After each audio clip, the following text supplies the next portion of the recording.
ஒரு அடர்ந்த காட்டில் நண்பா என்ற பெரிய சிங்கம் வாழ்ந்து வந்தது. பொதுவாக சிங்கம் என்றாலே மற்ற விலங்குகளுக்கு பயம், ஆனால் நண்பா மிகவும் அன்பானது. அதற்கு விலங்குகளுடன் விளையாடுவது என்றால் ரொம்ப பிடிக்கும். காட்டில் இருந்த சுட்டி குரங்கு சந்திரா ஒரு பெரிய பலாப்பழத்தை திருடிக்கொண்டு ஓடியது. கை நழுவி பழம் ஆற்றில் மிதந்து செல்வதை பார்த்து சந்திரா அழுதது. இதை பார்த்த நண்பா சிங்கம், கவலைப்படாதே நண்பா, நான் இதோ எடுத்துத் தருகிறேன் என்று ஆற்றில் இறங்கி தன் பலமான கைகளால் பலாப்பழத்தை மீட்டுத் தந்தது. காட்டில் ஒரு கொண்டாட்டம். சிங்கத்தின் உதவியை பார்த்த மற்ற விலங்குகள் ஆச்சரியப்பட்டன. உடனே எல்லாம் சேர்ந்து ஒரு விருந்துக்கு ஏற்பாடு செய்தன. யானை லீலா தனது தும்பிக்கையால் ஆற்றில் இருந்து தண்ணீர் எடுத்து வந்து காட்டைச் சுத்தம் செய்தது.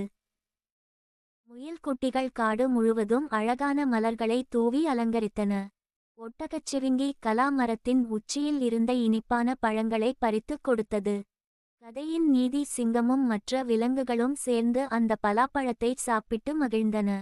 உருவத்தில் பெரியவரா சிறியவரா என்பது முக்கியமல்ல, மற்றவர்களுக்கு உதவும் குணமே ஒருவரை உண்மையான ராஜாவாக மாற்றும் என்பதை நண்பா சிங்கம் நிரூபித்தது. அன்று முதல் காட்டில் உள்ள எல்லா விலங்குகளும் பயமில்லாமல் நண்பாவுடன் நண்பர்களாக விளையாடி மகிழ்ந்தன.